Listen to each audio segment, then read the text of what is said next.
Nos debates virtuais de hoje, nós vamos conversar com a professora Flávia Sana, a quem eu agradeço desde já a presença. A Flávia, ela fez a graduação em Direito na UFRJ, depois ela fez o mestrado em Direito na UERJ, onde hoje ela cursa também o doutorado. Sempre, desde a graduação, orientada pelo meu amigo, o professor Carlos Eduardo Adriano Japiaçu, brilhante colega na área de Direito Penal. E hoje a gente vai falar aqui sobre a pesquisa da Flávia, que vai toda na área de crimes eletrônicos. Então, a primeira pergunta que eu faço é: como é que você decidiu fazer o estudo na área de crimes eletrônicos? Qual foi o que te motivou, na época da dissertação, a escolher esse tema para trabalhar? Bom, obrigada, Luiz, pelo convite, muito bom estar aqui. Bom, o tema crimes eletrônicos ou crimes cibernéticos, que na verdade é um tema tão controverso que não tem nenhum nome oficial para a gente chamar, pode chamar de crime cibernético, crime informático, crime eletrônico, crime virtual, crime digital, tudo sinônimo. Eu li esse termo pela primeira vez na ementa da disciplina do meu orientador, professor Japiaçu, na disciplina do mestrado Direito Penal Internacional. Foi uma das primeiras que eu cursei no mestrado, e aí, quando ele entregou a ementa, eu bati o olho muito rapidamente, li crimes cibernéticos e me interessei na leitura que ele havia sugerido para aquela disciplina, e aí perguntei para ele se isso daria um bom tema de dissertação, porque, na verdade, no mestrado eu não tinha nem ideia do que servia para ser tema de dissertação. E aí, como o professor Japiaçu tem uma grande expertise em penal internacional, isso é um tema essencialmente internacional, ele teve uma porção de material para me indicar, e aí eu me apaixonei totalmente, porque eu vivo na internet, não saio da internet, então nada melhor do que estudar aquilo que eu amo. Então, assim, eu tenho uma questão inicial, uma provocação inicial para lhe fazer, que é assim: há uma real necessidade de trabalhar com nova legislação na área de internet ou não? Ou, assim, a internet é apenas um novo meio de comunicação onde você já repete os crimes que existiam no mundo real, comparando com o mundo virtual, assim. Você tinha, por exemplo, a pedofilia antes da internet. Depois da internet, você continua tendo a pedofilia como um mesmo tipo penal específico, só que praticado naquele ambiente virtual. Há necessidade de se refazer legislação para que se possa incluir novos tipos penais ou não? E algumas vezes simplesmente se mantém o mesmo tipo penal anterior?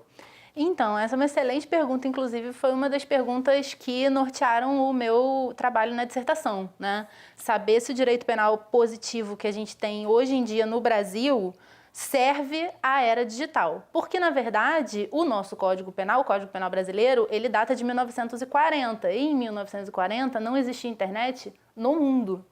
Então, a parte geral é de 1984, que também não tinha internet no Brasil. A internet no Brasil surgiu em 1989.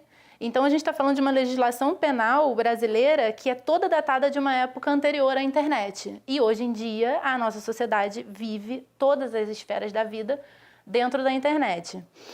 O que me parece, na verdade, uma das conclusões a que eu cheguei na minha dissertação e pela leitura que tive após o mestrado sobre o tema, é que o virtual, ele é real. Ele é tão real quanto o palpável, né? Então, eu até tento evitar, porque isso é até um vício de linguagem, mas eu tento evitar essa contraposição entre o que é virtual e o que é real, porque o virtual, ele é muito real, e aí todos os nossos bens jurídicos estão dentro da internet. O ambiente virtual me parece mais um lugar que nós frequentamos, e é um lugar todo cheio de particularidades, todo cheio de especificidades, mas é um lugar. Então, a princípio, a legislação penal que serve ao mundo palpável serve ao mundo virtual, igualmente. Ocorre que essas especificidades do mundo virtual, elas acabam criando crimes que não existem fora do virtual. E aí, esses crimes que não existem fora do virtual, eles precisam ser descritos, né? Então, eu não gosto da relação direta de dizer que tem que ter mais direito penal ou mais criação de mais crimes ou mais penas para que se tenha mais justiça. Eu acho que isso é um reducionismo muito, muito equivocado. Mas é certo que a legislação penal que nós temos hoje em dia, positivada na nossa lei penal, ela não abarca tudo que pode acontecer na internet.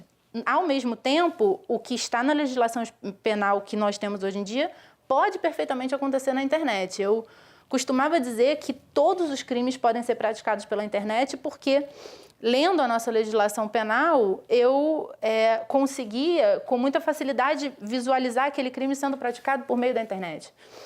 Mas existe um tipo penal que, na verdade, eu não consegui fazer essa correlação. Então, hoje em dia, eu ouso dizer que praticamente todos os crimes da nossa legislação podem ser praticados virtualmente e existem situações delituosas, situações, portanto, ofensivas do bem jurídico penal que ocorrem no ambiente virtual e que não têm correspondência com a legislação penal que a gente tem. Não tinha pensado nisso, que era a questão do quanto você precisa se esforçar para cometer um crime pela internet. Normalmente, você tem que conhecer bastante da área digital, você tem que empreender esforços para que você consiga efetivamente, por exemplo, destruir dados eletrônicos, para que você consiga ingressar em um site governamental e, por exemplo, alterar algum dado de cadastro. E com isso você traz uma questão que é de uma maior reprobabilidade social e talvez uma necessidade de aumento de pena para esse tipo de casos. É assim que funciona? Como é que isso funciona? Esse esforço maior para cometer um crime, isso tem uma necessidade de ter uma regulamentação específica para isso? Então, eu não sei se seria o caso de um aumento de pena, porque, de novo, eu não gosto de fazer essa relação muito direta, mais pena, o que é mais certo, isso é até um perigo. O que eu acho em matéria de crime e criminoso, muito se estuda, até a própria criminologia, né, procura estudar o crime como um fato social e o criminoso como inserido ali naquela sociedade que o levou, enfim, a praticar o crime, e enfim, eu nem sou da criminologia, mas procura-se, né, estudar possíveis causas relacionadas à prática daquele crime, e aí procura-se relacionar com essa ou aquela situação econômica, com essa ou aquela necessidade da pessoa que praticou o crime. Isso tudo acaba desenhando o famigerado perfil do criminoso, né? Que infelizmente acaba correspondendo com o perfil do preso no caso do Brasil. E um direito penal que funciona desta maneira, e esteja isso certo ou errado, até particularmente não concordo com a gente visualizar esse tipo de perfil de criminoso, mas um direito penal que se baseia neste perfil de criminoso precisa se reinventar, porque o perfil do criminoso virtual é outro. É lógico que qualquer um sabe usar a internet. Hoje em dia, realmente qualquer um sabe usar a internet. Assim, você vê bebê, já começa a mexer no tablet e já sabe, enfim, mexer em todo o aparato digital que existe. Mexer na internet qualquer um sabe. Praticar um crime virtual, a depender do crime que a gente esteja falando, não é qualquer um. Xingar pelo Facebook todo mundo sabe. Mas a questão de derrubar um banco de dados de extrema importância, às vezes do governo, acessar um banco de dados importante, violar um dispositivo de senhas, que seja senha digital ou senha, enfim, por impressão digital, exatamente, ou por números. O sujeito que consegue criar um endereço eletrônico na Deep Web, então consegue criar ali um site de tráfico de crianças que é irrastreável, isso tudo, então a gente está falando de um perfil de criminoso que é muito comum, que existe muito na internet e que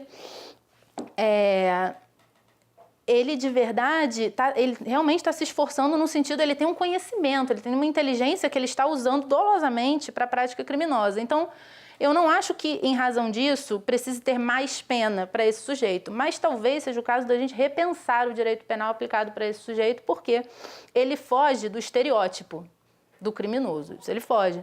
E aí, não se trata tanto de puni-lo mais, mas, de novo, repensar, ou seja, repensar a eventual punição, porque pensar a prisão com um fim de ressocializar, com o fim de reeducar, às vezes não é o caso desse sujeito, ele não precisa ser reeducado, ele não precisa ser ressocializado, ele está plenamente socializado, ele está plenamente educado, informado, ele tem muito acesso à informação, então repensar às vezes a espécie de sanção aplicada a esse sujeito.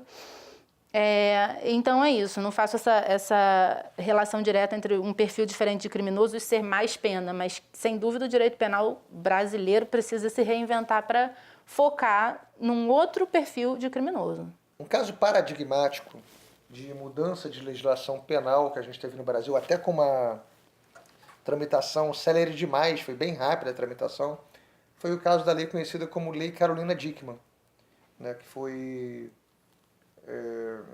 uma alteração específica tratando desse caso de liberação de fotos e de vídeos na internet.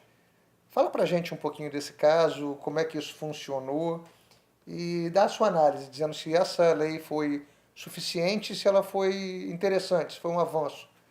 Então, na época do ocorrido com a Carolina Dickmann, foi passada a impressão de que há males que vêm para o bem, ou seja, que ela sofreu esse crime e que isso daria motivo para a criação de uma legislação penal informática no Brasil. E, no final das contas, o que aconteceu foi o seguinte, com ela, né?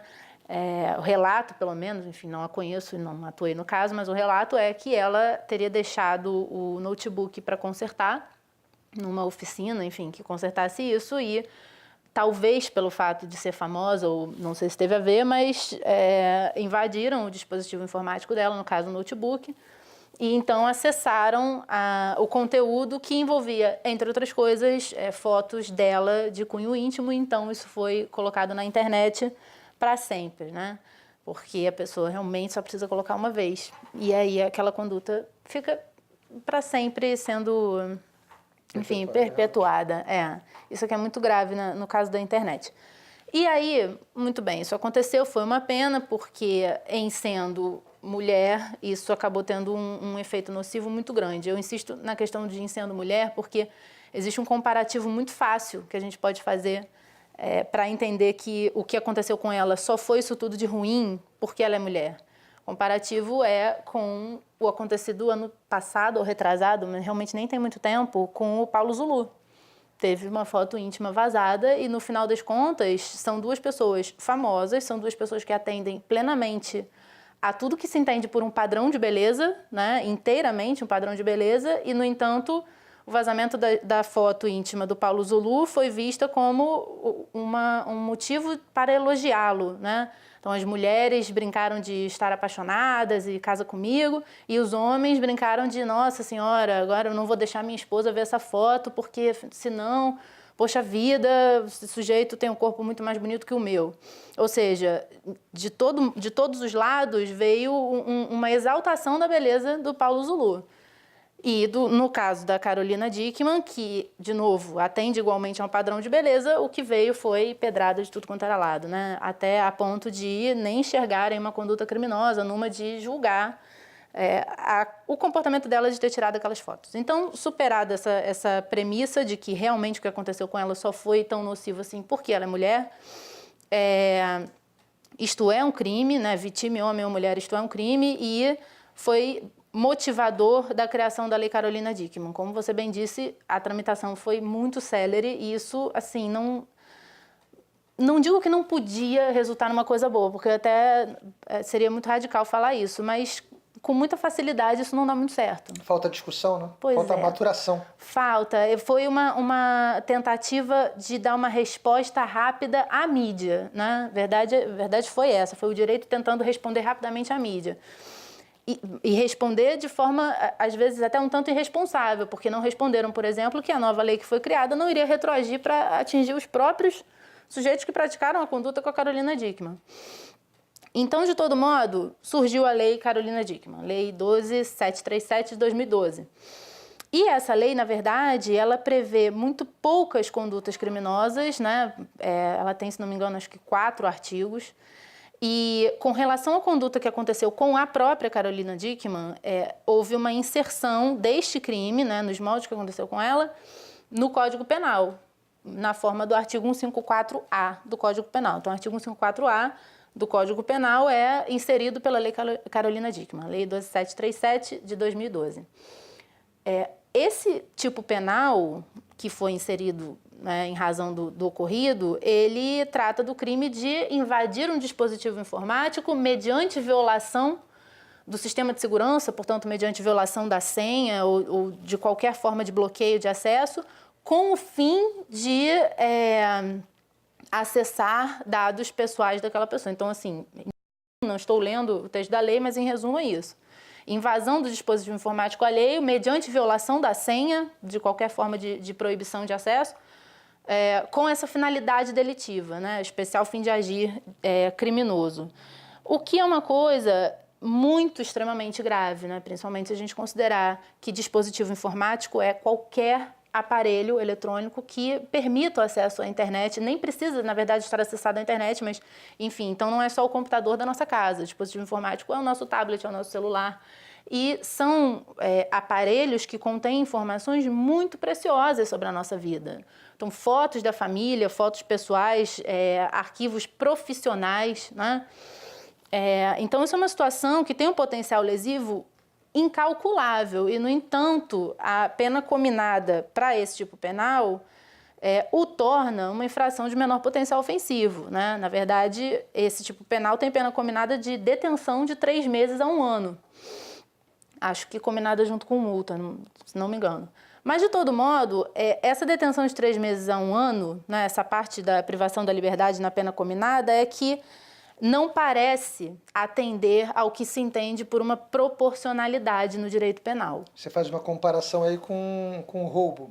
Com o furto, na verdade. O furto, que é o crime seguinte, né, o crime do 155, que é a mera subtração sem violência e sem grave ameaça do patrimônio alheio, tem pena combinada de reclusão de 1 a 4 anos, né? Então, eu não estou questionando a pena combinada ao tipo penal do furto, porque nem é meu objeto de pesquisa, o crime patrimonial, enfim. Mas me parece uma comparação que não faz muito sentido, porque, de verdade, o potencial lesivo do sujeito que furta um carro para a vítima, a perda de um carro, me parece muito menor do que se alguém acessasse o dispositivo informático dele. Falo por mim, o meu dispositivo informático tem meu projeto de tese, tem coisas inéditas que eu escrevi, tem fotos da minha família, de modo que tem acesso ao seu e-mail, ou seja, a nossa vida está na internet e está no nosso dispositivo informático. Então, existe, na minha muito humilde opinião, existe uma desproporcionalidade na pena combinada ao tipo penal do 154A, caput, porque tem uma forma qualificada que combina a pena de reclusão até 2 anos, então continua sendo infração de menor potencial ofensivo, mas ainda assim, mas me parece humildemente haver essa desproporção, ou seja, uma proteção deficiente mesmo do bem jurídico que está sendo violado por aquele crime. Eu repito que não acho que mais pena seja mais justiça, eu não gosto de fazer essa relação direta, mas é só assim, contando com o direito penal, porque eu conto com o direito penal, então não me acredito abolicionista do direito penal, eu acredito na saída pelo direito penal, é lógico que com uma visão muito crítica, mas acredito nas saídas penais para proteção dos bens jurídicos, contando com o direito penal, portanto, não me parece que essa pena faça uma proteção efetiva do bem jurídico violado por esse crime. Entendi. Queria falar sobre a sua pesquisa atual, a pesquisa de doutorado agora. Certo. Você permanece na área de crimes eletrônicos. Sim. Mas agora você teve um foco um pouco mais direcionado para os crimes contra a honra. Exato. Então a gente volta para aquela pergunta inicial. O que te fez escolher direcionar os seus estudos para os crimes contra a honra e como é que estão essas suas pesquisas atuais? Então, a pesquisa vai bem, obrigada, né? Na verdade, eu estou no 2º ano de doutorado, então estou chegando na metade do caminho, muito bem orientada, de novo, né, pelo professor Japiaçu. E eu escolhi falar dos crimes contra a honra porque crime contra a honra é uma parte do nosso código que ainda data de 1940 e, portanto, repito, não tínhamos internet. E hoje em dia, o crime contra a honra, é lógico que ele pode ser praticado fora da internet, mas não é o que tem acontecido. Utiliza-se a internet como meio para praticar o crime contra a honra justamente pelo potencial expansivo que a internet dá ao conteúdo postado, né, ao conteúdo que lá é colocado.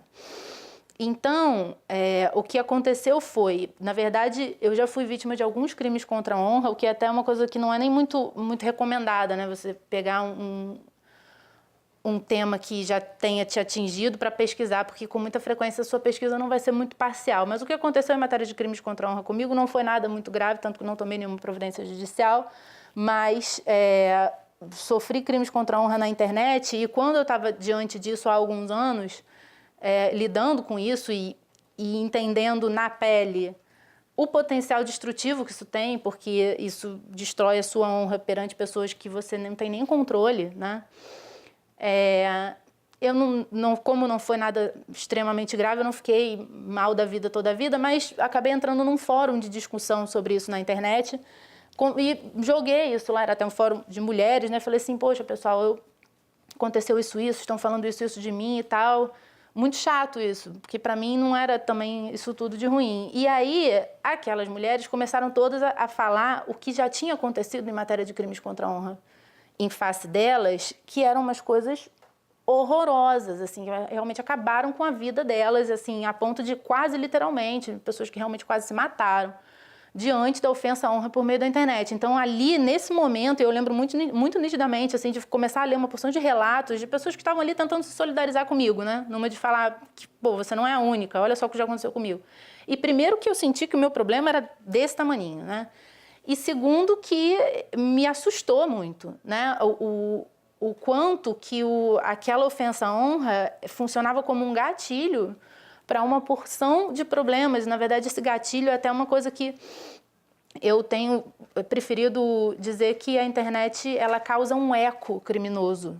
A partir de um primeiro crime, a gente tem uma porção de outros crimes. Então, ou seja, o sujeito, por exemplo, que é apontado como criminoso, falsamente apontado como criminoso virtualmente, aí as pessoas se sentem no direito de apedrejar a casa dele, de linchá-lo na rua. Então, é um eco, né? A internet, ela tem esse efeito devastador. E, às vezes, esse efeito devastador, lá na ponta, você não consegue fazer uma relação de causalidade com a primeira ofensa à honra. Mas, ao mesmo tempo, dá para fazer. Então, eu acho isso tudo muito, muito lesivo. Igualmente, os crimes contra a honra são meio que o patinho feio do direito penal. Ninguém quer saber deles, as pessoas dizem que é briga de comadres, enfim, que é uma vizinha falando mal da outra vizinha. E então não se foca muito nisso. Eu estou tendo, inclusive, muita dificuldade de achar material de pesquisa sobre crimes contra a honra, porque ninguém de verdade foca nisso. Então, eu acho a matéria de crimes contra a honra, até antes da internet era uma, e agora ela precisa ser outra, porque é um problema muito grande. Assim, realmente, quanto mais eu pesquiso, mais assustada eu fico. E é uma arma muito, muito lesiva. E aí, quando você fala de crimes contra a honra, imagino que você esteja falando de uma gama de crimes que não é exatamente idêntica. Você está falando de, sim, no caso, crime de injúria racial, crime relacionado à opção sexual, a gênero. Como é que você tem, na verdade, está estudando todos esses temas ao mesmo tempo, né? Isso, Tem predominância de algum que você tenha visto com maior quantidade hoje? O que eu vejo com maior quantidade são crimes de ódio praticados por meio da ofensa à honra virtual, né? Crimes de ódio, portanto, crimes que atacam certa minoria. E aí, eu não estou nem falando tecnicamente, porque, por exemplo, se a gente pensar num crime com motivação homofóbica, isso ainda não tem uma específica menção na nossa legislação. E, no entanto, é um crime de ódio, né? Eu lembro aquele caso da Maju, que era... Isso. Trabalha com meteorologia no Jornal Nacional e teve lá uma questão específica contra ela. Eu lembro de alguns casos assim que já apareceram na televisão em relação a uma discussão geral em relação a isso. Caso de homofobia também eu lembro. Sim, pois é. Então, tem o caso da Maju Coutinho, que sofreu ataques racistas, né, por meio da rede social, assim como a Thaís Araújo, também foi até bem próximo o caso de uma e de outra, que é, na verdade, uma coisa muito gritante, se a gente parar para pensar que são pessoas famosas e, até segunda ordem, são pessoas queridas, né, ou seja, é possível que alguém não as conheça, mas quem conhece, enfim, são boas pessoas publicamente. Não é como se a gente estivesse falando que estão ofendendo a honra de uma pessoa que, por exemplo, um condenado por um crime horroroso. Não é isso, pelo contrário. Então, uma atriz querida, uma jornalista querida. E isso significa, pelo menos me parece, de novo, muito humildemente, né? Me parece que se o balde está transbordando a ponto da Maju, da Thaís Araújo sofrerem ataques racistas na internet, é porque tem muita gente que não é famosa e, portanto, não nos chega ao conhecimento, que está sofrendo com isso há muito mais tempo. E isso tem um potencial destrutivo muito grande, porque, de verdade, graças à internet, se alguém tivesse falado o que falou para elas pessoalmente, seria muito horrível, seria criminoso. Mas, graças à internet, na verdade, a tetraneta da Thaís Araújo vai, se ela quiser, vai conseguir encontrar essas ofensas na internet. Então, isso é uma coisa que fica para sempre, né? Eu queria agora fazer uma pergunta pessoal. Eu queria saber como é que a aluna Flávia Sanna, lá na faculdade do FRJ, ainda fazendo Direito, nas salas de aula, como é que ela se transformou na professora Flávia Sanna? Como é que ela deixou de ser a orientada e ela passou a ser a orientadora? Como é que se deu essa transição sua? Conta um pouco dessa história que te levou a escolher a carreira de professora. Então, pergunta simpática. Eu comecei na UFRJ como monitora, no meu segundo ano de faculdade eu virei monitora de Direito Constitucional. Mas isso foi um lapso enquanto eu não conhecia penal. Eu me apaixonei por constitucional, adorava a professora, então virei monitora dela porque eu queria estudar mais, eu gostava dela e gostava da matéria. Mas aí, enquanto eu era monitora dela, eu conheci ao mesmo tempo o direito penal e o professor Japiaçu. Então, essa transição de aluna para professora foi uma transição muitíssimo tranquila, porque eu tive o melhor espelho do mundo, que é o professor Japiaçu. Eu nem estou dizendo que ele seja o melhor professor do mundo. Eu até acho que tá? Mas não é nem isso que eu estou dizendo. O que eu estou dizendo é que a forma dele ser professor foi uma forma que me surpreendeu muito positivamente diante de tantos professores que a gente tem a vida inteira, porque não é só uma boa didática ou um bem tratar do aluno. Ele explicava a matéria e se relacionava com os alunos de uma forma que nos engrandecia. Eu me sentia muito engrandecida com o jeito como ele explicava a matéria. Então, no final das contas, conforme eu fui estudando Direito Penal e o conhecendo e sendo aluna dele ao longo dos anos, eu não só comecei a ficar muito inspirada a ser como ele e, portanto, a seguir a trajetória acadêmica, como ele, mais do que inspirar, ele ensina de uma forma que te faz acreditar que você vai conseguir, né? Então, diante de tantos professores assim que se põem como intocáveis, no caso dele, pelo contrário, assim, ele criou em mim uma confiança no meu conhecimento da matéria e no meu potencial. Eu sempre me inspirei muito na forma de tratar os meus alunos e tratar a matéria com os meus alunos da forma como eu aprendi e aprendo com o meu orientador, com o professor Japiaçu. Então, A sua primeira turma, então, foi no interior do estado? Você foi para Valença para assumir essa turma no interior do estado? Isso, 2 turmas. 2 turmas. Ela viaja até hoje para dar essas aulas. Graças a Deus. E depois você veio trabalhar na Cândido Mendes e na Unicarioca ou foi o trabalho como substituta em... Não, então, minha trajetória profissional entrei em Valença, na Faculdade de Direito de Valença, graças a Deus, nunca mais saí. Nesse meio do caminho, eu fiz alguns concursos de professora substituta que não passei. Fiz para a UF, para a Rural, fiz um da UERJ e alguns da UFRJ. E aí, um deles, da UFRJ, eu passei. E aí, então, fui professora substituta de Direito Penal da UFRJ por 2 anos, entre 2014 e 2016. Nesse meio do caminho, por 1 ano, eu lecionei Direito Penal na EMERGE, na Escola de Magistratura, e lecionei algumas aulas para a internet também. E aí, no ano passado, comecei, felizmente, na Universidade Cândido Mendes, e esse ano, felizmente, aqui, na Unicarioca. Bom, já então na nossa parte final, já partindo para o encerramento, vou lhe fazer uma pergunta que a gente sempre faz com a pergunta aberta. Na verdade, assim, tem algum ponto que eu não tenha lhe perguntado durante a entrevista, mas que você tenha lembrado e falado, poxa, eu quero falar sobre isso também? Então, obrigada, Luiz, já agradecendo, né, no encerramento da entrevista. Tem sim. Na verdade, existiu um caso aqui no Brasil, em 2005, que foi uma exposição de fotos íntimas de uma mulher por parte do ex-noivo dela. Então, ele pegou fotos íntimas que ela tinha tirado consentidamente com ele e expôs na internet, anunciando-a como uma garota de programa. E isso teve um efeito muito devastador na vida dela. Um dos filhos dela teve que sair do Brasil, porque, entre outras coisas, ele a divulgou como garota de programa e divulgou seus contatos, divulgou o telefone de casa, o telefone do trabalho, o telefone do filho dela. Ou seja, realmente foi uma devastação na vida inteira dela. E essa mulher chama-se Rose Leonel e é um marco muito importante no nosso direito, na proteção, principalmente das mulheres na internet, porque a Rose Leonel, ela foi para a justiça, né, em face desse ex-noivo, e enfrentou, portanto, todo tipo de julgamento, e ela foi para a justiça civil e conseguiu uma indenização, foi um dos primeiros casos que conseguiu uma indenização em razão dessa circunstância, e existe um projeto de lei que está sendo chamado de Lei Rose Leonel, que é um projeto de lei número 5555 de 2013, que se propõe a inserir na Lei Maria da Penha a violência praticada contra a mulher virtualmente. Então, esse projeto de lei já passou pela Câmara, a última notícia que eu tive, ele estava indo, portanto, tramitar no Senado. Última notícia que eu tive, porque é aquilo, direito, né? Tô falando, às vezes, quando a pessoa vai ver, o caminho já foi outro. Então, a última vez que eu soube, ainda precisava da tramitação pelo Senado, mas já tinha sido aprovado pela Câmara, e isso é sinal de que o nosso direito está...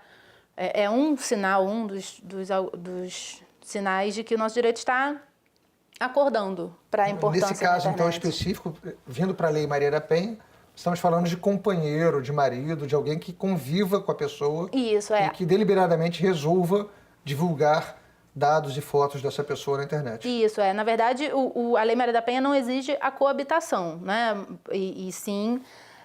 enfim, o texto da lei é bastante claro, não precisa necessariamente haver uma coabitação, mas é a questão da violência praticada em face da mulher.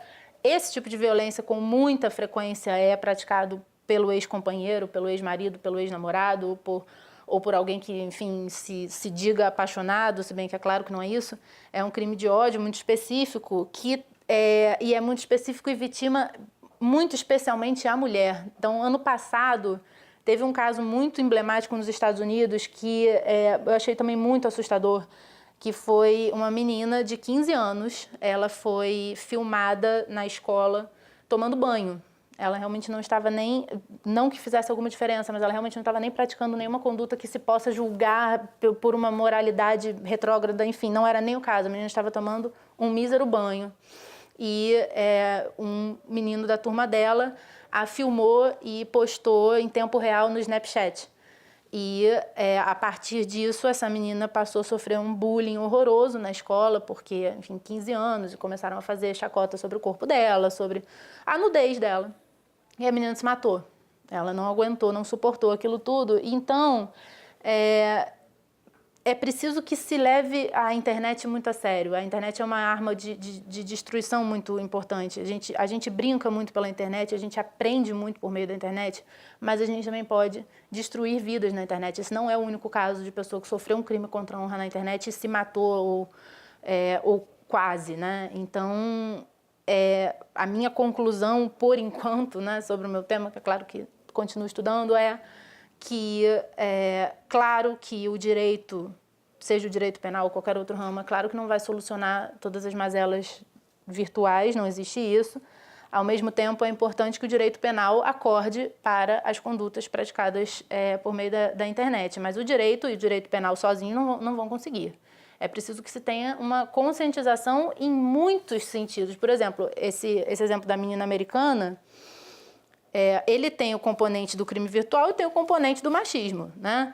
Da mesma forma, a ofensa a Maju, a ofensa a Thaís Araújo, tem o componente do crime virtual e tem o componente do racismo. Então, são situações que o direito penal ele também não consegue resolver tudo sozinho, né? O racismo, o machismo, a homofobia, a página de política do deputado Jean Willis, que diariamente sofre ataques de natureza homofóbica. Quer dizer, você pode não gostar da pessoa politicamente, pode não gostar da pessoa pessoalmente, mas um ataque homofóbico é um ataque de ódio, né? Então, são situações de conscientização da população. Aí não adianta, o direito penal, nenhum ramo do direito vai conseguir mudar a cabeça das pessoas nesse sentido, né? Agradeço mais uma vez a professora Flávia Sanna, excelente entrevista, foi um prazer tê-la aqui. Obrigada.